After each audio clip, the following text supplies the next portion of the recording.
YSR Congress party అధికార ప్రతినిధి నాగార్జున యాదవ్ని తెలంగాణ పోలీసులు అరెస్ట్ చేయడం, ఏదైతే 2 సంవత్సరాల క్రితం ఒక డిబేట్లో తెలంగాణ ముఖ్యమంత్రిని ఏదైతే తను మాట్లాడినటువంటి దుర్భాషలు, మన జొమాటో బాయ్ అంటూ మాట్లాడడం కూడా రాదు, జీవోలు చూడడం కూడా రాదంటూ చేసినటువంటి తీవ్ర స్థాయి విమర్శలు అవి ఇప్పుడు అకస్మాత్తుగా వైరల్ కావడం, ఆ అంశం మీద అతన్ని అరెస్ట్ చేయాలంటూ పెద్ద ఎత్తున సోషల్ మీడియాలో ట్రోల్ కావడం, ఆ పైన 2 రోజుల తర్వాత తెలంగాణ పోలీసులు వచ్చి తనని సత్తెనపల్లిలో అరెస్ట్ చేసి తీసుకువెళ్ళడం, ఇవాళ హైదరాబాద్లో కోర్టులో వాదనలు జరిగినాయి.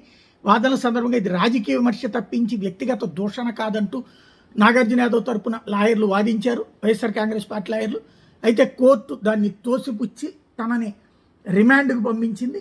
దాంతో 14 రోజుల రిమాండ్, నాగార్జున యాదవ్ని జైలుకి పంపించుతా నిర్ణయం తీసుకుంది న్యాయస్థానం.